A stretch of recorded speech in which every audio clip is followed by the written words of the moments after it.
प्रस्तुतकर्ता पतंजलि दंत कांति, करोड़ों देशवासियों का भरोसेमंद हर्बल टूथपेस्ट। प्रायोजक गजब की खुशबू, गजब का स्वाद जो हमेशा रहे याद। MDH का सब्जी मसाला। मैदा ट्रांसफैट कोलेस्ट्रॉल रहित पतंजलि बिस्किट्स खाएंगे, हेल्दी इंडिया बनाएंगे। Faucet CP bath fittings, make sensible buying simple. हर हिंदुस्तानी की शान ARB बेयरिंग्स, जोड़े सारा Hindustan. Own the bliss and fall in love with Prayag bath fittings and sanitary ware. Leeford health care limited, जिसको आपके विश्वास ने बनाया है देश की सर्वश्रेष्ठ फार्मास्यूटिकल कंपनी। और इंदिरा IVF, निसंतानता एवं टेस्ट ट्यूब बेबी केंद्र। एशियाई बाजारों की कमजोर शुरुआत, करीब 40 अंकों की कमजोरी के साथ SGX निफ्टी 10,750 के नीचे। कल अमेरिका में सीमित दायरे में रहा कारोबार। डाउ 63 अंकों की बढ़त के साथ हुआ बंद। 2019 की ऊंचाई पर पहुंचा कच्चा तेल। ब्रेंट क्रूड $67 के पार, हालांकि रुपए से अच्छे संकेत। कल डॉलर के मुकाबले 23 पैसे की मजबूती के साथ $71.11 पर बंद। निफ्टी और बैंक निफ्टी की वीकली एक्सपायरी आज। जी बिजनेस पोल में 45% ब्रोकर्स ने माना 10,700 से 10,800 के बीच हो सकती है निफ्टी की एक्सपायरी। वहीं बैंक निफ्टी 27,000 से 27,100 के बीच हो सकती है एक्सपायरी। बैंकों के प्रमुखों के साथ RBI गवर्नर शक्तिकांता दास की अहम बैठक। RBI दरों में कटौती के बाद बैंकों से कर्ज सस्ता करने पर कर सकता है बातचीत। अगर आप सिंपल पूछ रहे हो कि क्या लगता है पॉलिटिक्स में, मुझे लगता है कि it will always be it has to be a coalition government. बाजार में दिख रहे हैं मंदी के संकेत। जी बिजनेस से एक्सक्लूसिव बातचीत में शंकर शर्मा ने जताई आशंका, चुनाव से पहले 10,000 के नीचे जा सकता है निफ्टी। बेबाक इंटरव्यू देखिए आज सुबह 10:26 पर।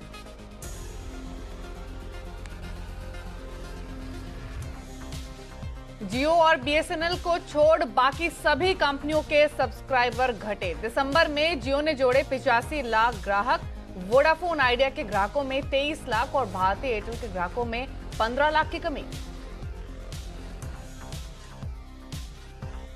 टेक महिंद्रा की बोर्ड बैठक पर आज रहेगी नजर, बायबैक पर होगा फैसला।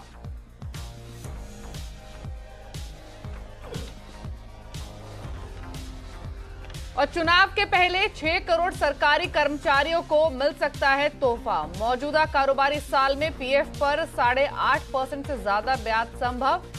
EPFO जल्द कर सकता है ऐलान।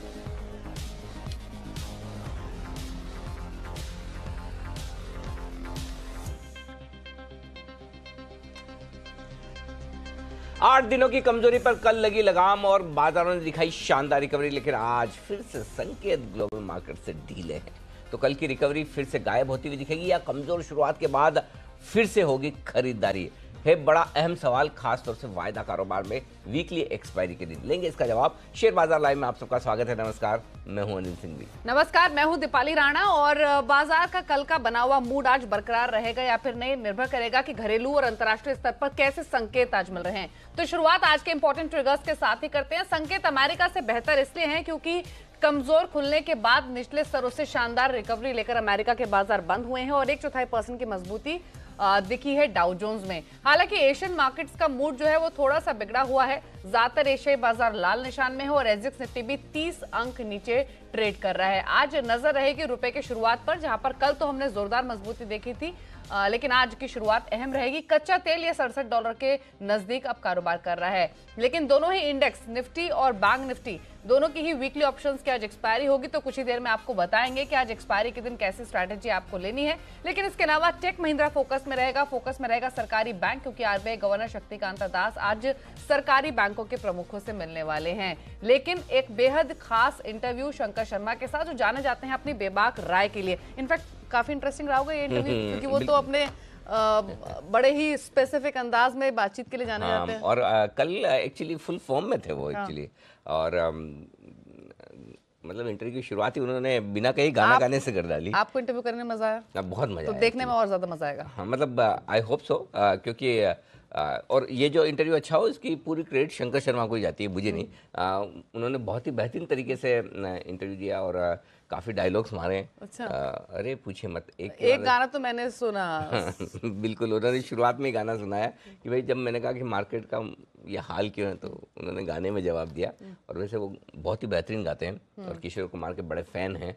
तो ये इंटरव्यू नॉट टू मिस वाला है। इनफैक्ट कभी कभी ऐसा होता है कि जब आप इंटरव्यू करते हो तो आपको भी लगता है कि मैं वापस देखूंगा, नहीं तो जब मैंने कर लिया तो मुझे ऐसा ऐसा नया क्या है, मतलब आपको भी लग रहा है। हाँ, लेकिन ऐसा मुझे भी लग रहा है कि मैं भी 10:30 का इंतजार कर रहा हूँ कि एक बार तो ये इंटरव्यू में फिर से देखूंगा। चलिए 10:30 के अलावा अभी आगे शो में भी हम कुछ मुख्य अंश सुनवाएंगे और जो गाना उन्होंने गाया वो भी आपको सुनाएंगे। लेकिन ये बताइए, आज की शुरुआत से पहले जो संकेत ओवरऑल सेटअप दिख रहा है, ये ऐसा लग रहा है कि कल की मजबूती को पुश करेगा ऊपर?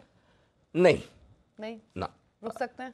रुकना चाहिए। दो रीज़न है दीपाली। एक तो ये कि कहीं कोई एशिया में जोश है नहीं, और दूसरा ये कि कच्चा तेल 67 के ऊपर इस साल की ऊंचाई पर है। तो मुझे ये दो फैक्टर ऐसे हैं जो बहुत तेज़ी से बढ़ने नहीं देंगे आपको। रुपया कल मजबूत हुआ है थोड़ा, पता नहीं आज और होगा क्या, या कच्चे तेल को देखकर कल की आपकी मजबूती जो वो खत्म हो जाएगी, तो ये देखने वाली बात है। तो ऐसे में अगर रुपया मजबूत खुल जाता है तब तो ठीक, लेकिन अगर रुपया मजबूत नहीं होता तो फिर आपके लिए बढ़ने में दिक्कत होगी। और संभावना ज़्यादा है कि कच्चा तेल अभी भले ही 67 के थोड़ा नीचे आया है, सुबह 67 के ऊपर ही ट्रेड कर रहा था, तो कच्चा तेल अगर ऊपर है तो रुपये के लिए मजबूती बनाए रखना थोड़ा मुश्किल काम है। उसे भी आप एक तरह से कह सकते हैं कल इक्विटी मार्केट के साथ थोड़ा सा मूड बदला है, वो एक तेजी बोल सकते हैं। दिक्कत की बात क्या है? दिक्कत की बात ग्लोबल मार्केट से ये कि जब ट्रंप साहब की तरफ से ये संकेत आ रहे हैं कि अगर जरूरत पड़ी तो हम 1 मार्च की डेडलाइन को और आगे बढ़ा सकते हैं, लेकिन हम सॉल्यूशन चाहते हैं, राइट? ये पॉजिटिव स्टेटमेंट है। हाँ, फिर भी क्यों तेजी नहीं हो रही? क्यों? इस सवाल का जवाब है ना शंकर शर्मा के इंटरव्यू में मिलेगा। अच्छा, हाँ, आपने पूछा था उनसे? हाँ, मैंने पूछा था। आमतौर पर कि जनरली क्या होता है कि ये मंदी के मार्केट के साइन होते हैं कि अच्छी खबर पर भी बाजार चलता नहीं और बुरी खबर पर ज्यादा गिरता है। ये मंदी के संकेत और तेजी के मार्केट के संकेत है कि बुरी खबर पर खरीदा जाता है और अच्छी खबर पर ज्यादा खरीदा जाता है। तो ये जो संकेत है, मतलब हम बहुत अच्छा नहीं मान रहे हैं। हालांकि ऐसा कुछ नहीं कि बहुत बड़ी कमजोरी और बड़ा आपको तनाव आना चाहिए कि ज़्यादा गिर जाएंगे, कुछ ऐसा हो जाएगा। हल्की फुल्की कमजोरी है, वो चल सकती है, कोई दिक्कत वाली बात नहीं। लेकिन एनीवे ग्लोबल मार्केट्स के संकेत मिले जुले हैं, हल्के से नेगेटिव साइड में। ये भी नहीं कहूँगा कि बहुत खराब है, हमारे लिए मिक्स हैं, क्योंकि बाहर के बाजारों पे वैसे भी हम फोकस कर नहीं रहे। तो मैं बाहर के बाजारों में सिर्फ 2 चीज़ देखता हूँ, एक तो वहाँ का कच्चा तेल का रुझान क्या है, और दूसरा मेरे यहाँ रुपए का क्या हाल है।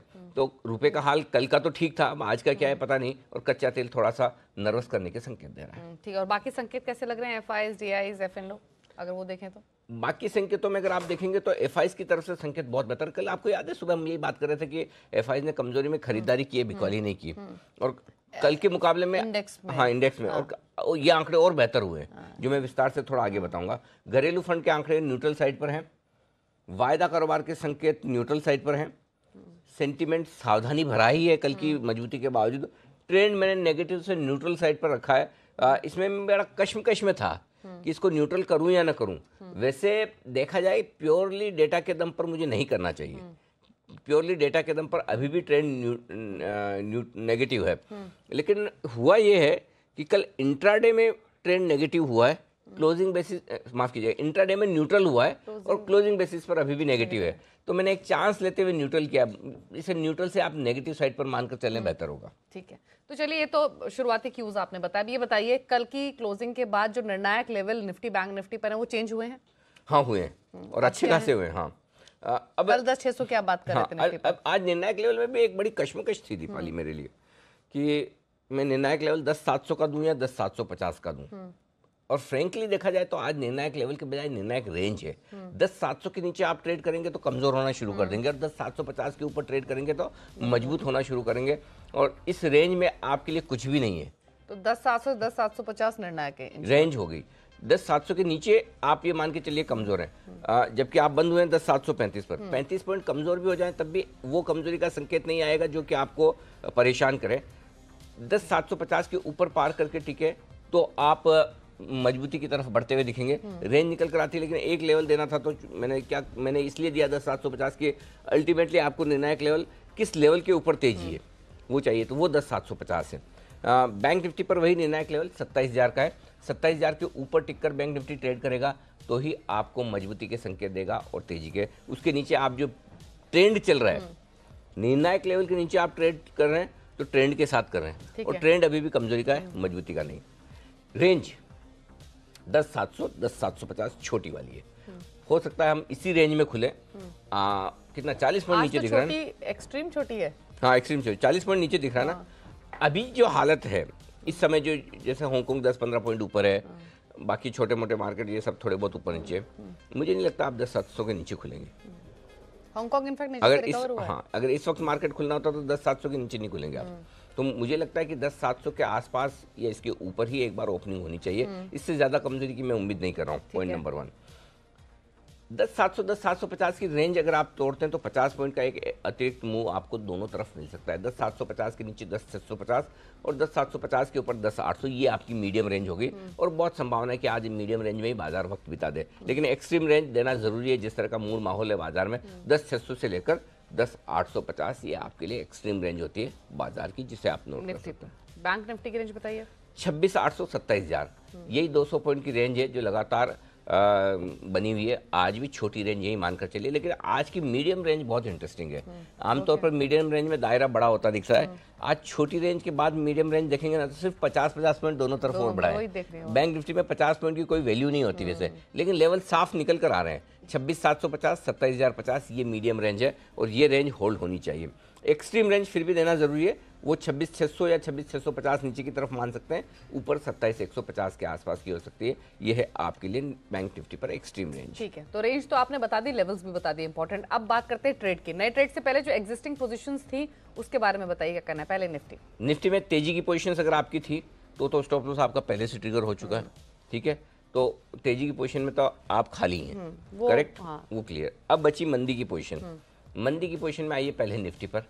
निफ्टी में इंट्राडे में आपके लिए स्टॉप लॉस ट्रिगर हो चुका था 10,725 का कल, करेक्ट। और कल हमने क्लोजिंग में बोला भी कि जिन्होंने इंट्राडे निफ्टी की शॉर्ट पोजीशन रखी उनके लिए 10,725 ट्रिगर हो चुका है, लेकिन क्लोजिंग बेसिस पर जो स्टॉप लॉस था 10,750 का, वो अभी भी ट्रिगर नहीं हुआ है। तो जिन लोगों की निफ्टी की शॉर्ट पोजीशन है और जो पोजिशनल ट्रेड कर रहे हैं, उन्हें 10,750 के ऊपर की क्लोजिंग पर ही अपनी शॉर्ट कवर करनी चाहिए। ठीक है, अगर 10,750 के ऊपर क्लोज होने के संकेत हो तो ही आप काटिए। टारगेट आपका 10,700, अदरवाइज आप अपनी शॉर्ट पोजीशन को होल्ड करिए। 10,700 10,650 और 10,600 आपको फिर से मिल भी सकता है, कोई बड़ी बात नहीं। 10,750 के ऊपर बंद हो तो आप अपनी तेजी की पोजीशन खत्म कर लीजिए। ये एग्जिस्टिंग लॉन्ग पोजीशन निफ्टी पर, शॉर्ट पोजीशन। और बैंक निफ्टी पर जो शॉर्ट पोजीशन है 26,850 पर कल इंट्राडे में आपका स्टॉप लॉस ट्रिगर हो गया। तो इंट्राडे में तो आपकी शॉर्ट पोजीशन बदी नहीं रहनी चाहिए। पोजिशनल शॉर्ट पोजीशन है तो 27,000 का क्लोजिंग बेसिस पर स्टॉप लॉस है, जो कल भी ट्रिगर नहीं हुआ। तो आज भी वही है, 27,000 के ऊपर बंद हो तो आप अपनी बची खुची निफ्टी की शॉर्ट पोजीशन को काट लीजिए, अदरवाइज होल्ड करिए 26,800 26,650 के टारगेट के लिए। ठीक है, अब नई पोजीशंस के बारे में बताइए कि नया ट्रेड किसी को लेना है निफ्टी पर तो क्या स्ट्रैटेजी रखें। देखो, दो तरीके हैं दीपाली खरीदने के निफ्टी को। बहुत एग्रेसिव ट्रेडर तो 10,700 पर खरीद सकते हैं, लेकिन 10,700 पे खरीदने की राय मैं 9:08 पे दूंगा, अभी नहीं दूंगा।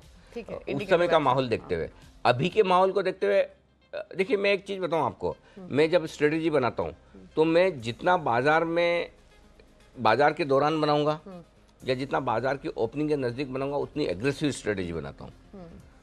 और जितना उससे समय से दूर, यही चीज अगर आप कल रात को मुझे बोलोगे तो शायद कुछ अलग स्ट्रेटेजी बनेगी। तो 8 बजे जब मैं बना रहा हूँ तो सेफ चलता हूँ, थोड़ा प्रिसाइज हो जाती है स्ट्रेटेजी। हाँ, स्क्रीन सामने और एक्टिव है, तब तो आप जो बोले लेवल आराम से निकल सकते हैं और ज़्यादा परफेक्ट निकल सकते हैं, करेक्ट।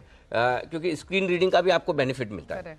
लेकिन अभी के लिए अगर आपको फ्रेश खरीदारी करनी तो 10,650 है, इसके नीचे एंट्री करनी चाहिए। 10,600 का आपका स्टॉप लॉस होगा, 10,700 10,725 के टारगेट के लिए।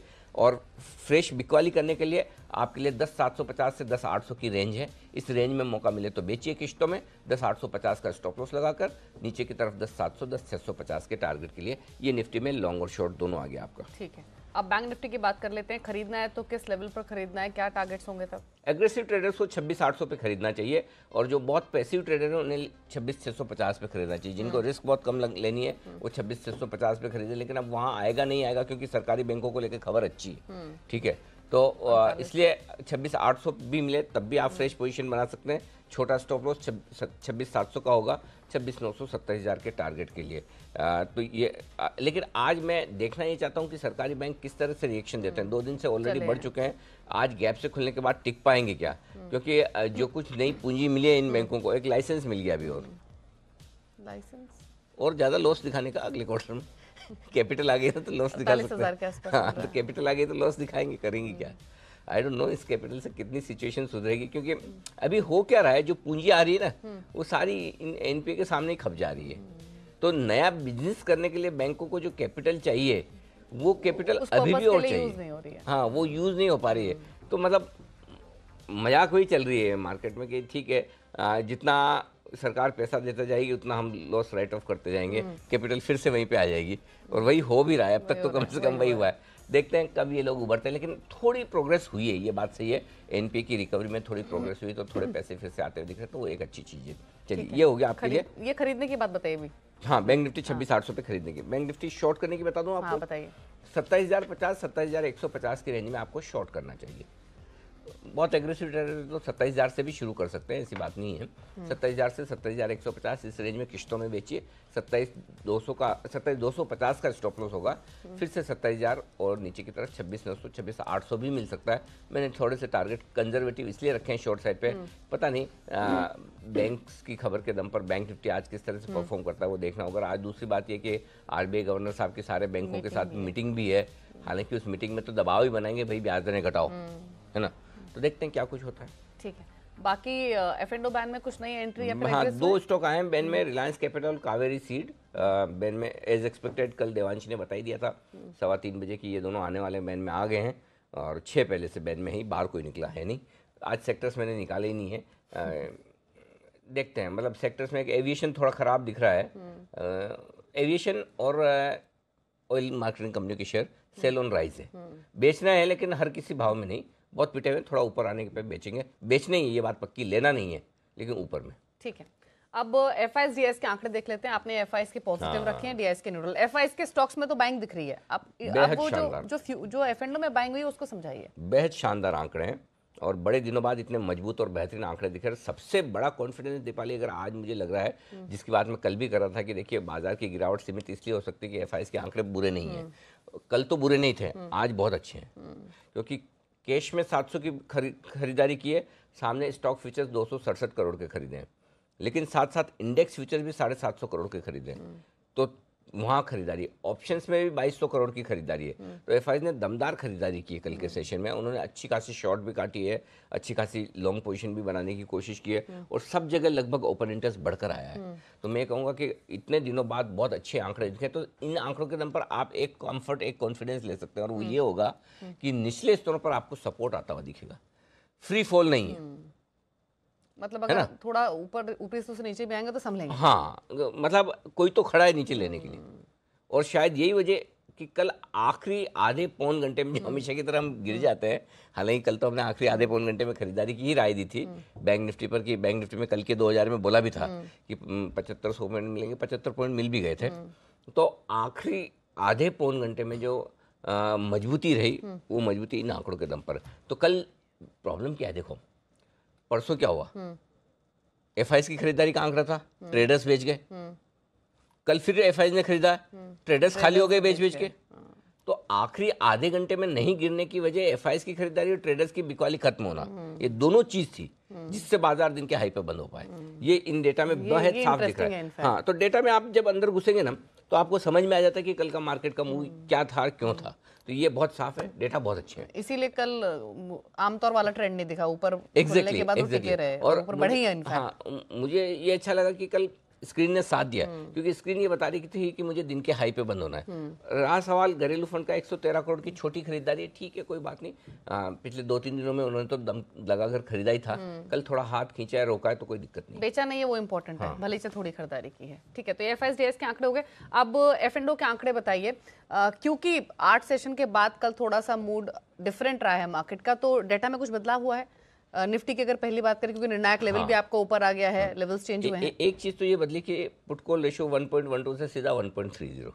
अच्छा, वही ये है ना, बहुत जल्दी बदलता है एक्चुअली। मतलब इतना तेजी से 18 basis point put call ratio बढ़कर आया, और साथ में विक्स घटा है 8%। आपको याद है हम कल यही बात कर रहे थे, कल या परसों, कि विक्स में आपका विक्स बहुत बढ़ चुका है, विक्स में कमी आनी चाहिए। और विक्स कल देखिए 8% विक्स, परसों भी मेंशन किया था, कल भी आप इस बात का। विक्स 8% कल घट गया है, एक ही दिन में वॉलेटिलिटी आपकी कम हो गई।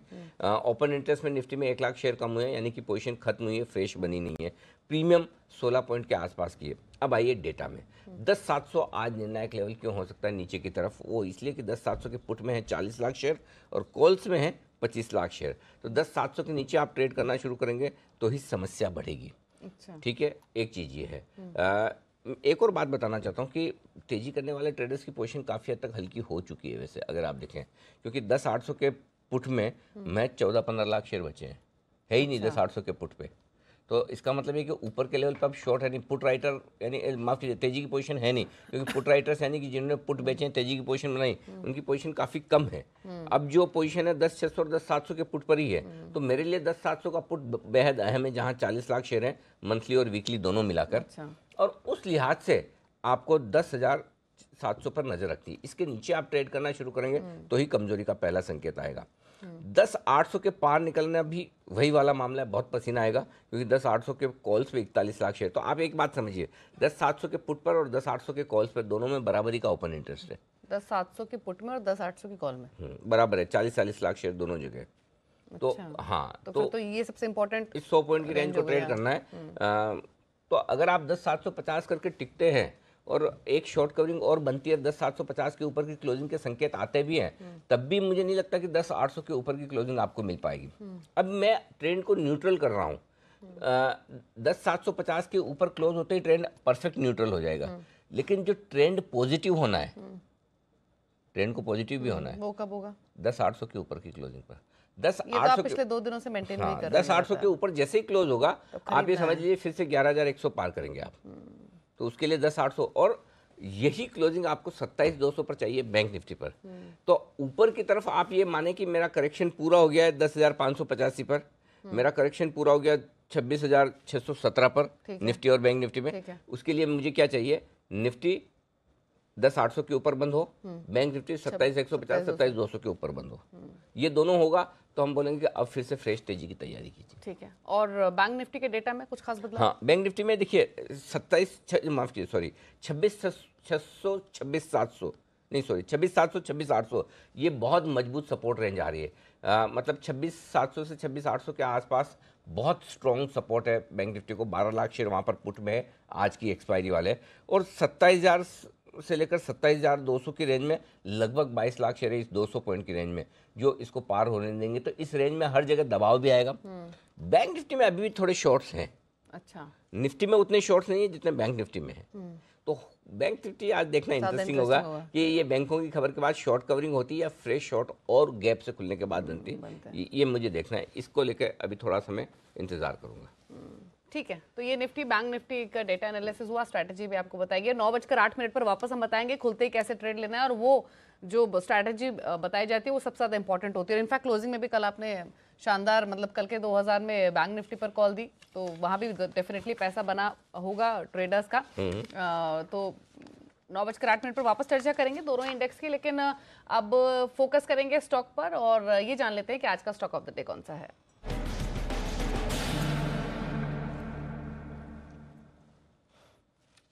तो बताइए आज का स्टॉक कौन सा है? स्टॉक है आज शॉर्ट साइड पर, और वो है भारती एयरटेल। चूंकि जो दिसंबर महीने के सब्सक्राइबर्स के आंकड़े आए हैं उसमें जियो ने तो जोड़े हैं 85 लाख शेयर, लेकिन बाकी सबके हाल खराब है।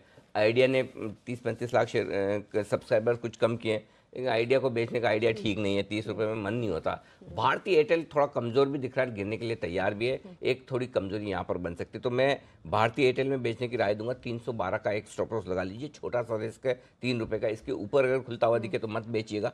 312 का स्टॉप लॉस है। 303-300 तक के टारगेट आपको आते हुए दिख सकते हैं, और हुआ तो थोड़ा नीचे भी जा सकता है। 303-300 की रेंज में 2 टारगेट रख लीजिए, 303 और 300, कम से कम उतना तो मिल ही सकता है।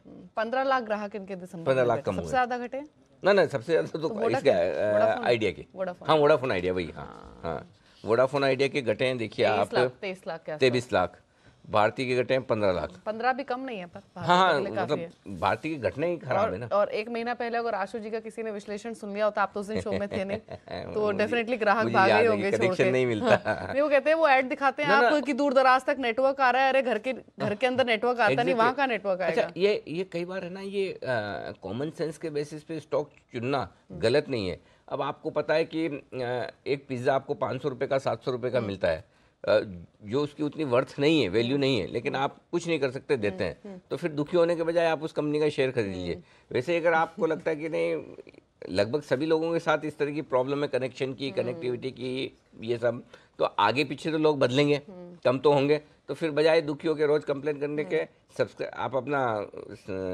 पोर्ट कर लीजिए। हाँ, पोर्ट भी कर लीजिए, दूसरे में भी चले जाइए, शेयर भी बेच दीजिए। शेयर भी बेच दीजिए। ठीक है, तो भारतीय एयरटेल बेचने की राय है। टारगेट्स एक बार फिर से आपको बता देते हैं आज के लिए। 303 का टारगेट रहेगा। 303 और 300 दो टारगेट है और 312 का आपको रखना है स्टॉप लॉस। तो ये आज का स्टॉक ऑफ द डे। और आज का हीरो भी आज शॉर्ट साइड पे ही आएगा। आज का हीरो आज है और शॉर्ट साइड पे। ठीक है, तो 9 बजे हम आपको बताएंगे इंडिकेटिव एक्शन शुरू होने के बाद कि आज का हीरो स्टॉक कौन सा है बिकवाले की तरफ। लेकिन टीम हमारे साथ पूरी तैयार है। रजत और पूजा है खबरों वाले शेयर्स लेकर, और इसके अलावा देवांशी हमारे साथ मौजूद हैं बताने के लिए कि ब्रोकर हाउसेस की रिपोर्ट्स किन किन स्टॉक्स पर आई हैं। शुरुआत रजत से कर लेते हैं, बताइए।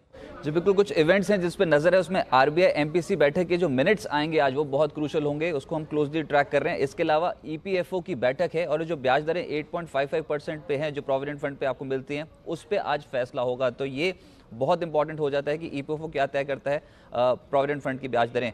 टेक महिंद्रा की भी बोर्ड बैठक है और बायबैक को लेकर बड़ा फैसला हो सकता है। ये पहला बायबैक होगा जिसकी अनाउंसमेंट हो सकता है कि टेक महिंद्रा करती हुई नजर आए। और आखिर में है जेट एयरवेज, जिसमें रेजोल्यूशन योजना पर शेयरधारकों से कंपनी जो है वो मंजूरी मांगने जा रही है आज, और ये अप्रूवल जेट एयरवेज के लिए बहुत क्रूशल है। लेकिन एक रिजल्ट आया है, वो है महिंद्रा सीआईई का। नतीजा खराब है, यहाँ पर जो मुनाफा था वो अब घाटे में तब्दील हुआ है। 14.6 करोड़ के मुनाफे के बदले लगभग 89 करोड़ का घाटा जो है इस कंपनी ने पोस्ट किया है। आय में बढ़ोतरी देखने को मिली है, 615 करोड़ वर्सेस 561 करोड़। कामकाजी मुनाफा भी बढ़ा है, लगभग 17% का इजाफा देखने को मिला है। लेकिन दिक्कत ये हो गई कि इन्होंने एक मुश्त घाटा जो है वो पोस्ट किया है। 7 करोड़ के मुकाबले 128.6 करोड़ का घाटा, एक मुश्त घाटा पोस्ट किया। उसकी वजह से नतीजे जो हैं वो कमजोर नजर आ रहे हैं। बैंक्स पे फोकस रहेगा, खासतौर से सरकारी बैंकों के पर फोकस है, क्योंकि आरबीआई की गवर्नर की बैंकर्स के साथ आज बैठक है। आज एक और ट्रिगर ये है कि ओएमओ के जरिए कुल 12,500 करोड़ की नकदी आरबीआई डालने जा रही है। 12 बैंकों को 48,239 करोड़ की राशि जो है उसमें इन्फ्यूज करने जा रही है। तो मल्टीपल ट्रिगर्स हैं आज पीएसयू बैंकिंग के साथ। इसके अलावा दीवान हाउसिंग पे आज खबर ये है कि कंपनी में कंट्रोलिंग हिस्सा बेचना चाहते हैं वाधवान ग्लोबल कैपिटल, और उनकी बातचीत शुरू हो गई है ब्लैकस्टोन ग्रुप के साथ। केकेआर, बेरिंग पीई और साथ साथ हीरो ग्रुप, पिरामल ग्रुप के साथ बातचीत कर रहे हैं, और कंट्रोलिंग हिस्सा हो सकता है कि दीवान हाउसिंग में बिकता हुआ नजर आया। सूत्रों के हवाले से खबर है। और आखिर में है एलएनटी, जिसमें ये जो बायबैक टला था, क्योंकि सेबी ने इनके जो बायबैक का प्रस्ताव था उसको खारिज कर दिया, लेकिन दोबारा से रीफाइल किया एलएनटी ने, और ये बोल रहे हैं कि इनको 1 साल के अंदर अंदर ये बायबैक लाना है। 23 अगस्त 2018 को बायबैक फाइल किया गया था, लेकिन उसके बाद सेबी ने खारिज कर दिया। पर अब एलएनटी फिर से सेबी के पास गया और बोल रहा है कि इनको 1 साल के अंदर अंदर बायबैक कंप्लीट करना है, तो उसकी मंजूरी दे दी जाए। ठीक है, तो ये स्टॉक्स है, लेकिन लिस्ट थोड़ी और लंबी है और बची हुई लिस्ट पूजा के पास है। बताइए पूजा, आपके पास कौन कौन से स्टॉक्स है? टाटा मोटर्स पर नजर रखिए। पश्चिम बंगाल में 80 इलेक्ट्रिक बसेस सप्लाई करेगी। पश्चिम बंगाल की ट्रांसपोर्ट कंपनी को ये सप्लाई किया जाएगा, और कंपनी की 6 शहरों में करीब 255 बसें सप्लाई करने की योजना भी है। तो उसी तर्ज पर ये शुरुआत हुई टाटा मोटर्स की तरफ से। आज ज्वेलरी स्टॉक्स पर भी नजर रखिए। टाइटन, टीवीजी जैसे शेयर्स आज फोकस में रहेंगे। गोल्ड ज्वेलरी हॉलमार्किंग अब जरूरी होगा, 28 फरवरी को बैठक भी होगी जिसमें कि ये निर्णय लिया जा सकता है। तो आज इस पर फोकस नजर रखिए। बैंक ऑफ बड़ौदा, देना बैंक और विजया बैंक भी आज खबरों में है। 11 मार्च इन तीनों ही बैंकों के मर्जर की रिकॉर्ड डेट तय हो चुकी है। ये एक अपडेट आया है, जिसके चलते आज ये बैंक फोकस में रहेंगे। मोंटे कार्लो पर भी नजर रखिए। शेयर बायबैक की एक्स डेट है कंपनी की आज, तो यहाँ पर आज फोकस रहेगा। डॉक्टर रेड्डीज, अमेरिका में सुबोक्सोन का जेनरिक वर्जन दोबारा से रीलॉन्च किया है डॉक्टर रेड्डीज ने, तो आज यहाँ नजर रखनी होगी। और आखिर में बात करते हैं एचएएल की। तेजस को कंपनी वायुसेना, तेजस का जो विमान है मेक इन इंडिया लड़ाकू विमान, उसको वायुसेना में शामिल कर दिया गया है। तो आज एचएएल भी इस खबर के चलते फोकस में रहेगा। ठीक है, अब ब्रोकर हाउसेस की रिपोर्ट जान लेते हैं देवांशी से, जो अलग अलग स्टॉक्स पर आई है। बताइए। बिल्कुल, आज सबसे पहले तो यहाँ पे सीमेंट पर अलग रिपोर्ट्स हैं। सीएलएसए और एचएसबीसी ये दोनों ही अलग राय रखते हैं। सीएलएसए का ये मानना है कि यहाँ पे कीमतों में काफ़ी बढ़ोतरी देखने को मिली है और लागत में भी कमी आ रही है। आने वाले टाइम में यहाँ पे कीमतें बढ़ सकती है, मांग में यहाँ पे थोड़ा सा सुधार आने यहाँ पे दिख सकता है। लेकिन जिस तरह से फिलहाल हम देख रहे हैं कि इलेक्शंस का माहौल है, तो थोड़ी अनसर्टेनिटी का माहौल अभी भी बना रहेगा। इसके बावजूद जो स्ट्रॉन्ग बैलेंस शीट वाली कंपनीज हैं उनको बहुत ज़्यादा पसंद है। रामको, श्री सीमेंट और एसीसी पे उनकी खरीदारी की राय है। वहीं पर उन्होंने अल्ट्राटेक सीमेंट और दालमिया पर नेगेटिव व्यू बताया है और साथ ही अंबुजा पर अपने जो लक्ष्य वो भी घटा दिए हैं, 20 रुपए से 230 तक के नए लक्ष्य वो बता रहे हैं। HSBC वहीं पे मानता है कि अभी भी यहाँ पे जो अनसर्टेनिटी है वो जारी रहेगी और मांग में अभी भी कमी देखने को मिल रही है, स्थिरता नहीं है मांग में, तो इसी के चलते उन्होंने अल्ट्राटेक और श्री सीमेंट दोनों ही रिड्यूस रेटिंग दिए, लेकिन लक्ष्य उन्होंने 2950 और 12,440 तक के दे रहे हैं। इसके अलावा बैंक्स पर नोमरा की रिपोर्ट आई है, अब मान रहे हैं कि जो PCA वाले बैंक्स थे उनको पर्याप्त पूंजी मिली है जो काफ़ी पॉजिटिव है और क्रेडिट साइकिल में काफ़ी सुधार दिखा है। इसी के बावजूद कॉर्पोरेट वाली जो बैंक्स हैं उनको ज़्यादा पसंद है। एक्सिस बैंक, ICICI बैंक और SBI पर खरीदारी की राय है। डॉइश बैंक की रिपोर्ट मेटल्स पर है, मान रहे हैं कि जो HRC कॉइन जो होते हैं उनकी जो कीमतें हैं वो दूसरी बार लगातार फरवरी में बढ़ी है, जो एक पॉजिटिव साइन है। मांग में स्थिरता की थोड़ी सी कमी है। इसके अलावा मेटल्स पर हल्के से पॉजिटिव हैं। डॉक्टर रेड्डीज पर आज मॉर्गन स्टैनली की रिपोर्ट है, मान रहे कि एंडाइवर की जो US कोर्ट में जो एक तरह से जीत हुई है वो काफ़ी पॉजिटिव है, लेकिन अब जो फोकस है डॉक्टर रेड्डीज का वो सुबैक्सोन की बिक्री पर होगा। करीब 50 to 70 मिलियन डॉलर की जो बिक्री है वो हो सकती है आने वाले टाइम में। 3197 तक के नए लक्ष्य सुझा रहे हैं और सेलेश का डिश टीवी पर आज पॉजिटिव रिपोर्ट है, खरीदारी की राय है, 70 तक के टारगेट्स वो सुझा रहे हैं। मान रहे हैं कि जो 90% सब्सक्राइबर्स हैं वो नए पे सिस्टम में आ चुके हैं, जुड़ चुके हैं, जो काफ़ी पॉजिटिव हैं।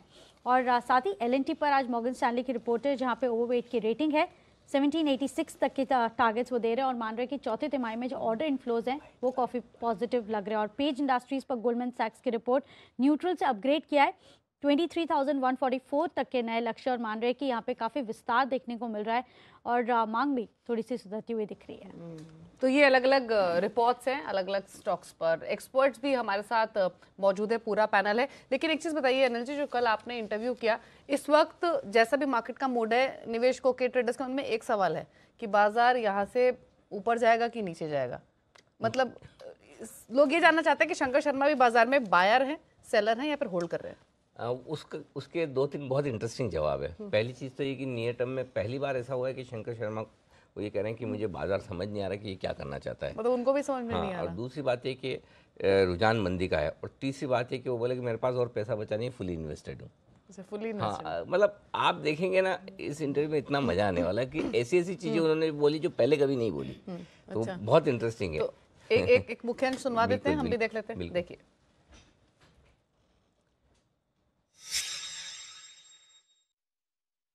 अगले कम से कम 2 महीने में ये जो धुंध है बाजार के ऊपर, ये छटता नजर तो नहीं आता सर। इस बार ऐसा क्यों हो रहा है कि आप बहुत क्लियर व्यू नहीं बना पा रहे? अभी मार्केट कुछ बोल नहीं रहा, एटलीस्ट मेरे कानों में उसकी वो बात नहीं आ रही है। शंकर शर्मा के कामकाज करने के तरीके में क्या बदला है? सब कुछ ही बदल गया सर। जैसे पहले ट्रेडर होते थे, अब बाय एंड होल्ड हो गए। पहले लार्ज कैप होते थे, अब स्मॉल कैप हो गए। अगर आप सिंपल पूछ रहे हो कि क्या लगता है पॉलिटिक्स में, मुझे लगता है कि it will always be, it has to be a coalition government. राही मनवा दुख की चिंता क्यों सताती है, दुख तो अपना साथी है। तो ये तो बहुत ही इंटरेस्टिंग अंश थे, मतलब इन्हें देख के तो क्यूरियोसिटी बढ़ गई कि पूरा इंटरव्यू अभी देख डाले, 10:30 का इंतजार क्यों करें। ओरिजिनल मंदड़ी के सरगना तो वही है लेकिन वो भी मंदी में भी दुखी है। यही इस इंटरव्यू की खूबसूरती और खास बात है कि इतनी मंदी में भी शंकर शर्मा क्यों इस तरह से दर्द भरा गाना गा रहे हैं। देखिएगा, मिस मत करिएगा, लेकिन फिलहाल बाजार का एक्शन मिस मत करिए, क्योंकि हमारा एक्सपर्ट्स का पूरा पैनल हमारे साथ जुड़ चुका है। कुणाल सरावगी, राकेश बंसल, अविनाश गोरखकर और साथ ही विकास सेठी साहब, आप सबका स्वागत है। सेठी साहब, आज शुरुआत आप कीजिए, कमान संभालिए, बताइए क्या क्या खरीदना और बेचना है। Good morning. Good morning Anil ji, good morning Deepali. देखिए, बाजार में कल हमने पिछले 8 दिनों की भारी गिरावट के बाद पहला दिन देखा जब बाजार ने तेजी करी और तेजी लास्ट तक सस्टेन रही। अदरवाइज पिछले 2-3 दिनों से ऐसे हो रहा था कि लास्ट आवर ऑफ ट्रेड में हम पूरी तेजी गंवा देते थे। मुझे लगता है ये जो तेजी शुरू हुई है या बनी है वो थोड़ी कंटिन्यू रहनी चाहिए। बाजार बहुत बीटन डाउन है, बहुत एक हाईली ओवरसोल्ड लग रहे हैं। मुझे लगता है यहाँ से एक अच्छी रिकवरी और कंटिन्यू रहनी चाहिए। मैंने 5 स्टॉक्स आइडेंटिफाई करे हैं, 5 में खरीदारी करने की सलाह है। पहला है टाटा पावर। मुझे लगता है कल जिस हिसाब का इसमें मोमेंटम या पूरे पावर सेक्टर में एक तेजी देखी गई, मुझे लगता है ये कंटिन्यू रहना चाहिए, तो यहाँ पे खरीदारी करनी चाहिए। दूसरा जो आज का एक बड़ी न्यूज है पीएसयू रिकैपिटलाइजेशन की, और दूसरा जो आरबीआई ओएमओ के जरिए 12,500 करोड़ रुपए की लिक्विडिटी मुहैया करेगा, तो उसका एक पॉजिटिव इम्पैक्ट जितने पीएसयू बैंकिंग स्टॉक्स है इनमें देखने को मिलेगा। तो वहां से मैंने 2 बैंक्स पिक करी है। एक तो पीएनबी, जिसके नतीजे भी इस क्वार्टर के अच्छे थे, और उसके बाद हमने देखा बाजार की गिरावट के साथ स्टॉक काफी पिटा है, और यहां से मुझे लगता है कि अच्छी तेजी बन सकती है। और दूसरा बैंक रहेगा इलाहाबाद बैंक, जो कि एक बड़ा बेनिफिशियरी है रिकैप का, और दूसरा पीसीए से भी बाहर आ सकता है। तो इस तरह की खबरों के ऊपर इलाहाबाद बैंक भी चलना चाहिए। फिर तीसरा, जो चौथा और पांचवा स्टॉक है वो मेटल स्पेस से लिया है मैंने। मुझे लगता है मेटल स्टॉक्स में भी कल जो एक अच्छी तेजी बनी है, और जिस तरह के इंटरनेशनल क्यूज है, और जैसे माना जा रहा है कि 1 मार्च की डेडलाइन के पहले कुछ positive announcement US China trade war को लेके आ सकते हैं, तो इन सबको देखते हुए मुझे लगता है मेटल स्टॉक्स में यहां से इन बीटन डाउन लेवल से तेजी करनी चाहिए। वहां पे मैंने जेएसडब्ल्यू स्टील और वेदांता को पिकअप किया है। मुझे लगता है इन दोनों स्टॉक्स में आज खरीदारी करनी चाहिए, यहाँ पे भी तेजी कंटिन्यू रहनी चाहिए। ठीक है, तो 5 स्टॉक सेठी जी की ओर से आए हैं खरीदारी के। इसके अलावा अविनाश जी, आपकी लिस्ट में कौन कौन से स्टॉक्स हैं? दीपाली, हमको 2 स्टॉक्स पसंद है। पहले तो कॉर्पोरेट बैंक्स में हमको एक्सिस बैंक पसंद है। हमको लग रहा है कि सूटी के सेल के बाद थोड़ी बहुत बिकवाली ज़रूर स्टॉक में देखने को मिली थी, लेकिन ये एक बैंक है जहाँ पे हमको लग रहा है एसेट क्वालिटी का स्ट्रेस कम हो चुका है। आने वाले 1-2 क्वार्टर्स में होपफुली जो कॉर्पोरेट लेंडिंग बुक है वो काफ़ी हद तक रिटेल बुक के कंपैरिजन में अच्छी बढ़ेगी। तो यहाँ पे ख़रीदने का मौका रहेगा। करीबन 760-770 का टारगेट है नेक्स्ट 6 to 12 मंथ्स के लिए। और दूसरा स्टॉक रहेगा टाटा स्टील। थोड़ा बहुत पॉजिटिव सेंटिमेंट फ्लो आया है, यहाँ पे एक मूडीज़ की एक अपग्रेड आई है, और ऊपर से इनकी जो डोमेस्टिक मार्केट है यहाँ पे हमने देखा है कि कीमतें अभी भी इतनी गिरी नहीं है जितनी ग्लोबली गिरी है। तो यहाँ पे एक अच्छा निवेश का मौका हो सकता है। स्टॉक करीबन 600 रुपये से करीबन 489-490 तक आया, तो यहाँ पे एक निवेश का एक मौका बन सकता है। यहाँ पे करीबन 530-540 का टारगेट प्राइस लेके खरीदा जा सकता है। ओके, एक्सिस तो आपका सदाबहार पिक है। बिल्कुल, हमेशा बिल्कुल।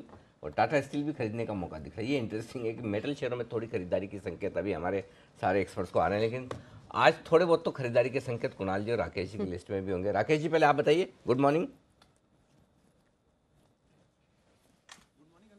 मेरी दो पिक्स हैं और दोनों की दोनों खरीदारी की तरफ है। पहला बाटा खरीदने की राय है। इस स्टॉक में एक अच्छी रैली देखने को मिली थी और मार्केट में करेक्शन देखने को आपका माइक नीचे गिर गया है लगता है, ऐसा लग रहा है मुझे। आपको मतलब आवाज़ तो पहुंची, लेकिन ऐसे पहुंची जैसे आप कहीं बहुत दूर जंगल में हैं, वहाँ से बोल रहे हैं। तो थोड़ा आप माइक बराबर कीजिए। लेकिन तब तक हम एक काम करते हैं, कुणाल जी से ले लेते हैं। कुणाल जी, आप बताइए। Good morning. अच्छा, कुणाल जी से थोड़ी देर में लेते हैं, लेकिन तब तक चलिए माइक अप कर ले आराम से बंसल जी, और उसके बाद हम उनके पास पहुँचते। तब तक बहुत सारी खबरें हैं, उन पर राय ले ली जाए।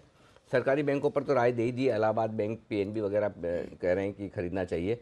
लेकिन हाँ, एक और स्टॉक है जो बड़े एक्शन में है, वो है DHFL। अविनाश जी, खबरें ढेर सारी आ रही है आज तो, लंबी लिस्ट है। मतलब ऐसा DHL में क्या है कि सबको लेना है, ब्लैकस्टोन को भी, हीरो को भी, KKR को भी, पीरामल को भी, बेरिंग्स को भी। इतनी अच्छी कंपनी, तो भाव ये क्यों है? नहीं अनिल जी, मेरे ख्याल से इनको अगर लेना है तो ये ज़रूर ले सकते हैं, लेकिन मेरी राय में रिटेल इन्वेस्टर्स को अभी भी इस शेयर में निवेश का मौका मुझे नहीं लग रहा है करना चाहिए।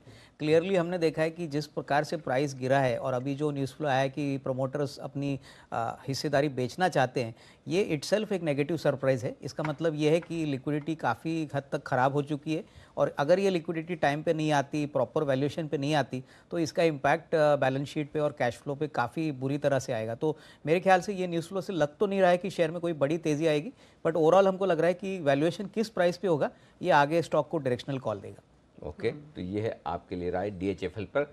बंसल जी, तैयार है ना अभी आप एकदम?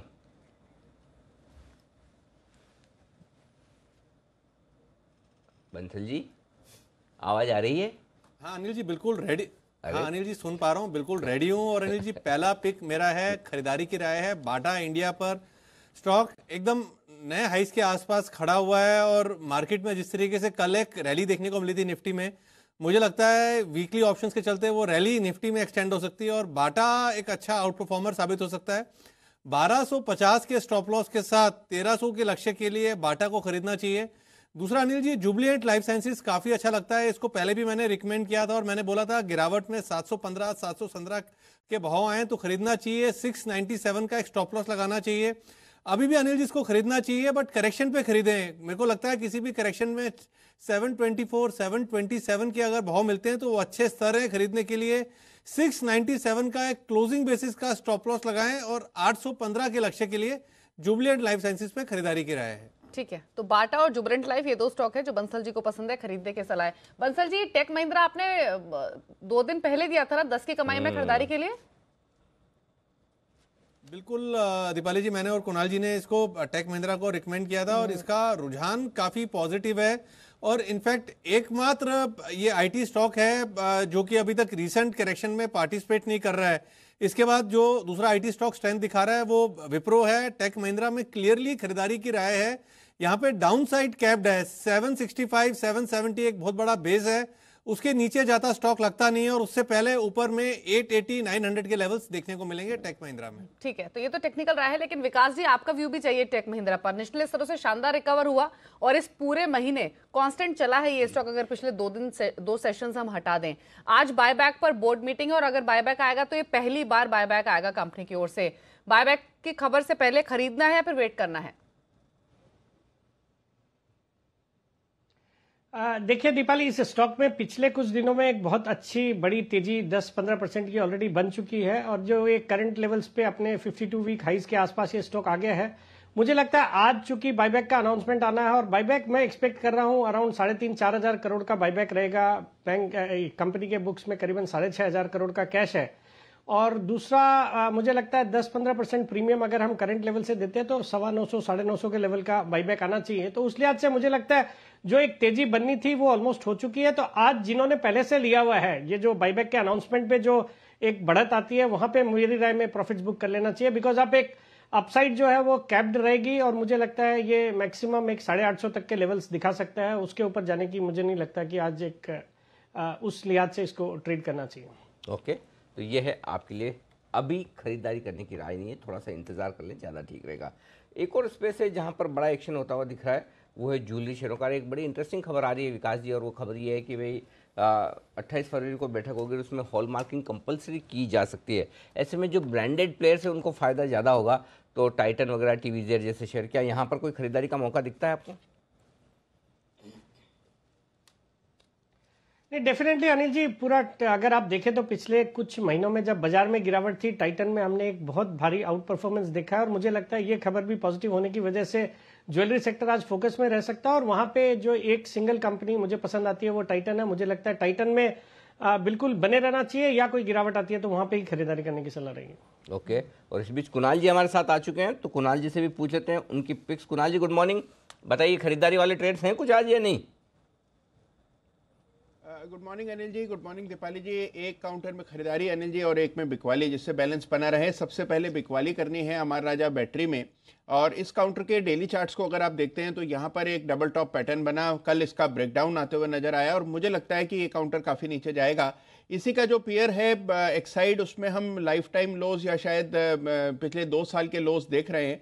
तो मुझे लगता है कि आपको यहाँ पर भी कमजोरी हमारा राजा बैटरी में भी देखने को मिलेगी। तो मौजूदा स्तरों पर शॉर्ट करें, 736 रुपए पर एक स्टॉप लॉस रखें, 710 रुपए का लक्ष्य होगा हमारा राजा बैटरी के लिए।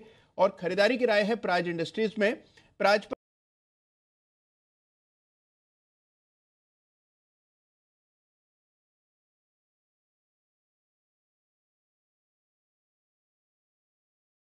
बड़े पैमाने पर एग्जिट किया है, ये अपने आप में इस बात का संकेत है कि शायद इस काउंटर में बड़ी तेजी बनेगी। मौजूदा स्तरों पर या किसी भी गिरावट में बाय करें, स्टॉप लॉस 132 रुपए पर रखें, 155 का पहला लक्ष्य होगा। ठीक है, तो आज के शो में ज्यादातर ट्रेडिंग कॉल्स खरीदारी की तरफ आई है। एकमात्र बिकवाली की कॉल आई है कुणाल जी की ओर से, वो है अमराजा बैटरीज, जहां पर बेचने की पोजीशंस बनानी है। लेकिन अविनाश जी, महिंद्रा सीआई ऑटो ये तो अच्छी कंपनी है, लेकिन नंबर्स तो काफी खराब आए हैं। 15 करोड़ के मुनाफे के मुकाबले लगभग 90 करोड़ का घाटा, 128 करोड़ का एक मुश्त घाटा। तो आज इन नंबर्स के बदौलत अगर टूटे तो खरीदारी का मौका होगा या फिर स्थिति सच में खराब है? नहीं, मुझे लग रहा है कि ये जो घाटा आ गया दीपाली, लग रहा है कि एक वन टाइम एडजस्टमेंट है। ओवरऑल हम अगर कंपनी की परफॉर्मेंस देखें ओवरऑल ग्लोबल और डोमेस्टिक मार्केट में, तो डेफिनेटली बिजनेस ग्रोथ आया है, बट ओवरऑल इस वन टाइम एडजस्टमेंट से डेफिनेटली घाटे में कंपनी आई है। आज कंपनी का कॉन्फ्रेंस कॉल है, हमको लग रहा है कि अगर ये वन टाइम इफेक्ट होता है तो डेफिनेटली स्टॉक में आगे खरीदारी ज़रूर आएगी।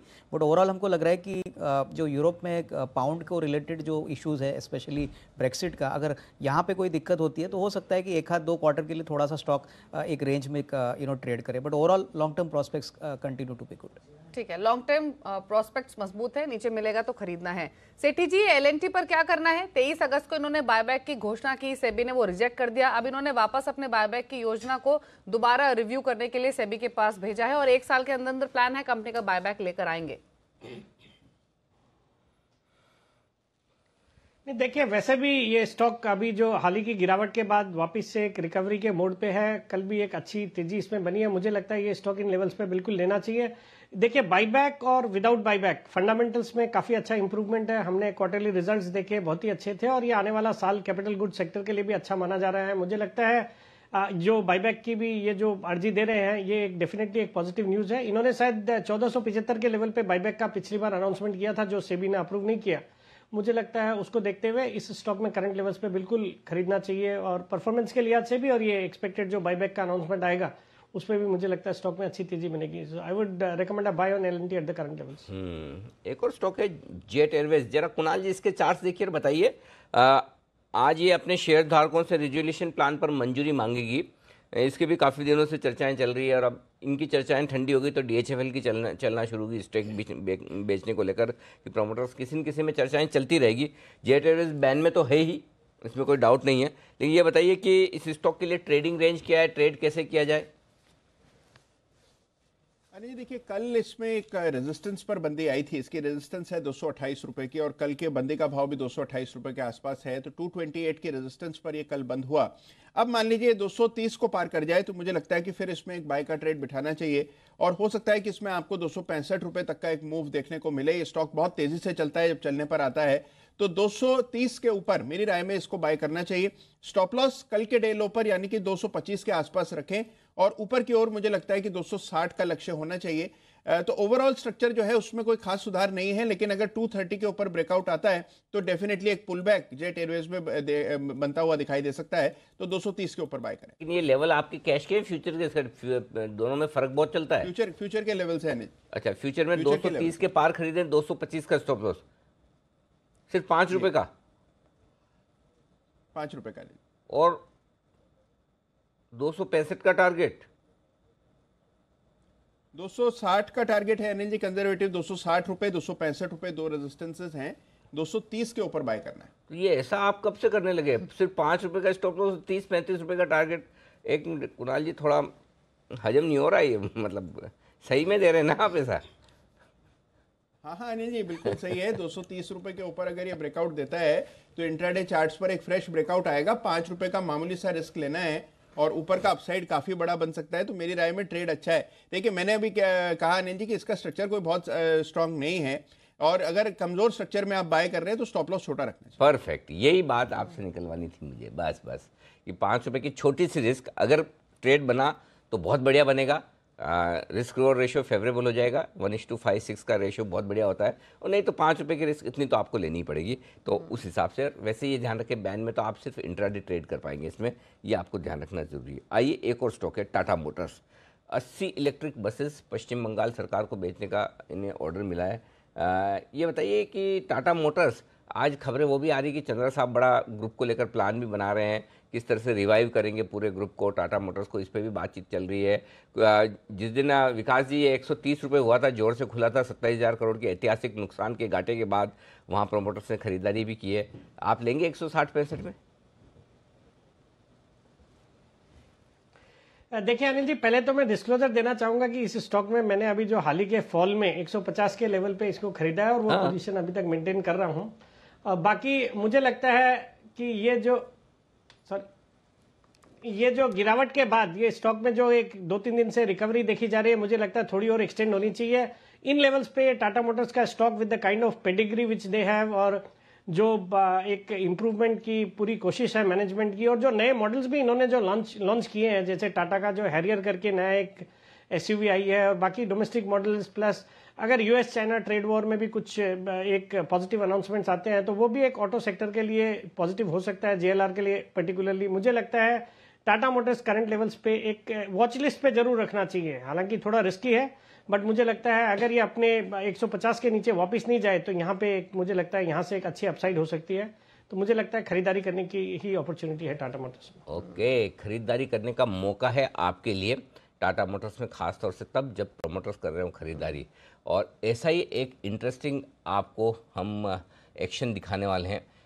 आज के लिए तो आपके लिए शंकर शर्मा है ही खास, लेकिन कल के लिए बेहद खास चीज़ है एक और। कल पूरे दिन भर जी बिजनेस पर हम आपको दिखाएंगे अंदर की बात। सुबह 9:30 से हर एक घंटे में आपको एक स्पेसिफिक चीज़ दिखने वाली है, अंदर की बात। तो एक बार देख लें। बिल्कुल, ठीक है, देखिए क्या है अंदर की बात। किसके पास है अंदर की खबर? कौन खरीद रहा है खुद के शेयर? उसको पता है, आपको नहीं। वही शेयर खरीदना है सबसे सही। देखिए अंदर की बात।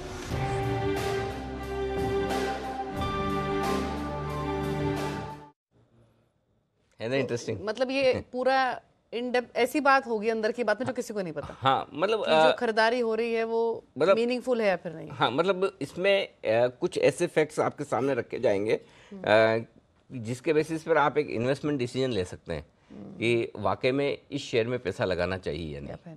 हाँ, क्योंकि देखिए इनसाइडर तो बहुत खरीदते हैं, ऐसा नहीं कि कोई पहला और आखिरी प्रमोटर है जो शेयर खरीदा है, लेकिन क्या प्रमोटर जब शेयर खरीद रहा हो आपको ले लेना चाहिए क्या? ज़रूरी तो नहीं है। बिल्कुल करेक्ट।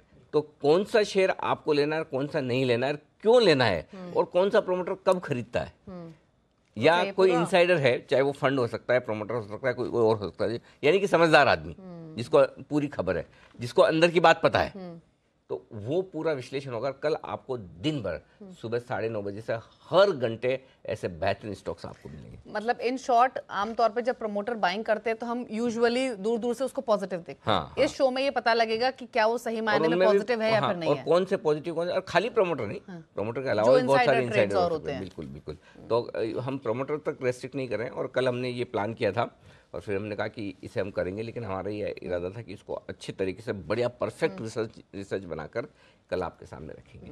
तो कल दिन भर का भरपूर एक्शन है, और मैं कह सकता हूँ जिन लोगों को वाकई में ट्रेडिंग से हटकर थोड़ा अच्छा इन्वेस्टमेंट, थोड़ी क्वालिटेटिव एनालिसिस, बढ़िया रिसर्च, बढ़िया जानकारी कंपनियों के बारे में चाहिए, तो कल का एक्शन आप बिल्कुल भी मिस मत कीजिएगा। तो कल दिन भर ये आयोजन रहेगा, 9:30 बजे से शुरुआत होगी और दिन भर जी बिजनेस पूरा एनालिसिस आपको मिलेगा अंदर की बात में। लेकिन पेज इंडस्ट्रीज इस पर राय लेते हैं, क्योंकि इसके प्रमोटर ने भी हाल ही में बाइंग की थी, और इसका जिक्र करने का मकसद ये है कि आज गोल्डमैन सैक्स की एक रिपोर्ट आई है, वो खरीदारी की सलाह दे रहे हैं 2300 के लक्ष्य के साथ, और उनका मानना यह है कि अब ग्रोथ पोटेंशियल और वैल्यूएशन दोनों मैच कर रहे हैं, तो अब लेना चाहिए इस भाव पर। सेठी जी, आपकी राय क्या है? लगातार गिर रहा है ये स्टॉक रिजल्ट्स आने के बाद, लेना है 20,500 पे या फिर अभी भी अवॉइड करना है? देखिए दीपाली, स्टॉक वैसे तो एक्सपेंसिव है, और जिस तरह के वैल्यूएशंस पे ये ट्रेड करता है, जिस तरह का परफॉर्मेंस इन्होंने दिया है, जो क्वार्टरली रिजल्ट्स आए थे वो मैच नहीं हो रहे थे, और उसके बाद हमने देखा स्टॉक की अच्छी खासी पिटाई हुई है। बट अब करंट लेवल से अगर ये थोड़ा और गिरता है, मुझे लगता है 19,000 के आसपास के लेवल्स पे ये स्टॉक वापस खरीदारी करने के मौके देगा। मुझे लगता है वो लेवल्स अगर आते हैं तो फिर वापस से खरीदारी करनी चाहिए। बाकी करंट लेवल्स पे होल्ड करने की सलह रहेगी गिरावट के बाद। ओके, करंट लेवल्स पर होल्ड कर लेंगे। डॉक्टर रेड्डीज, बंसल जी, सवाल आपके लिए आ रहा है। सुबोक्सन इन्होंने लॉन्च की है अमेरिका में, कह रहे हैं कि 15% के आसपास का रेवेन्यू आएगा वहाँ से, ईपीएस बनेगी इसकी, पोटेंशियल रेवेन्यू जो है उसके हिसाब से। डॉक्टर रेड्डीज तो है, लेकिन डॉक्टर का स्टॉक रेडी नहीं है ऊपर जाने के लिए, जाता है और धुलाई हो जाती है। ये 2600-2700 की रेंज में पसीने आ जाते हैं इसको, और बस वहीं से फिसलता है। अगर आज इस खबर के दम पर बढ़ जाए तो क्या फिर 2600 पे बेच दें? नहीं अनिल जी, इसमें नजर पे अनिल जी स्टॉक है, और ये स्टॉक 2 दिन से कंटिन्यूसली अगर देखें तो 2550 के नीचे की क्लोजिंग दे रहा है।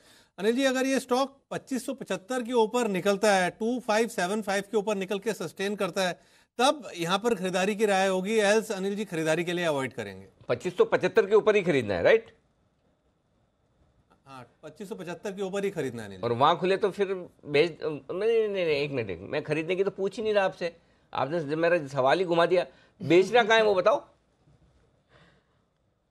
अनिल जी। 2575 ही स्टॉप लॉस है अगर किसी को बेचना है तो। ठीक है, तो हम आपके स्टॉप लॉस के आसपास ही बेचेंगे, जहां 2575 पे खुलने दीजिए, फिर वहां पे मैं आपके खुलने के बाद रिवाइज स्टॉप लॉस लूंगा। अच्छा, एक और स्टॉक है जिस पर राय दीजिए सेठी साहब, और वो है bank of Baroda. Vijaya bank और देना बैंक दोनों के साथ इनका जो मर्जर वाला मामला है, 11 मार्च की रिकॉर्ड डेट आ गई है अभी इनकी। इन तीनों स्टॉक पे कोई व्यू है आपका?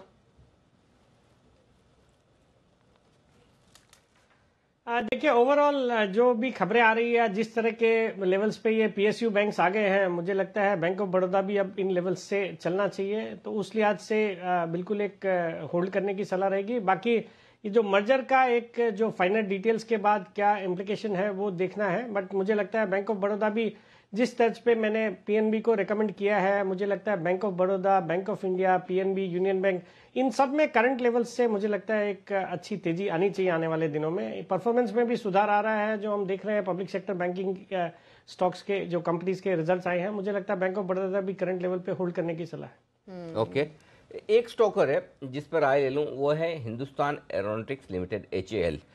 अविनाश जी, खरीदेंगे क्या? ये तेजस जो हमारा विमान है उसको वायुसेना के बेड़े में शामिल कर लिया गया है, जो HAL ने बनाया। हमारा पहला ऐसा विमान है जो पूरी तरह से हिंदुस्तान में बना है, तो बड़े गर्व की बात है ये, और ये HAL ने बनाया है। तो ये बताइए इस स्टॉक पे क्या राय है? आज ये खबर आई है इसमें। मैं समझता हूँ कि सेंटिमेंटली तो डेफिनेटली पॉजिटिव है, लेकिन अभी भी अगर आईपीओ प्राइस से देखें तो काफ़ी हद तक जो इन्वेस्टर्स ने सब्सक्राइब किया था, अनिल जी, अभी भी घाटे में है। मुझे नहीं लग रहा है कोई बड़ी री रेटिंग प्योरली इस न्यूज़ से आएगी, बट होपफुली जो तीसरे तिमाही के नतीजे आ गए हैं यहाँ पे, अगर आगे चल के अगर ऑपरेशनली चौथे क्वार्टर में और आने वाले साल में अगर इंप्रूवमेंट आती है तो डेफिनेटली अच्छी बात रहेगी। ऑर्डर बुक इनकी काफ़ी स्ट्रांग है, करीबन 60,000 करोड़ की ऑर्डर बुक है, तो मुझे लग रहा है कि ये लेवल से खरीदने से कोई डाउनसाइड तो लगती नहीं है, बट निवेश का समय थोड़ा सा लंबा करना चाहिए, क्योंकि ऐसे स्टॉक्स में क्वार्टरली अर्निंग्स देखना शायद ठीक नहीं रहेगा, क्योंकि लंपी ग्रोथ होता है। तो ओवरऑल लॉन्ग टर्म प्रोस्पेक्ट्स अच्छे हैं, शॉर्ट टर्म में हो सकता है कि स्टॉक एक रेंज में रहे। ओके, स्टॉक्स रेंज में रह सकता है, बहुत बड़ी तेजी की उम्मीद फिलहाल नहीं।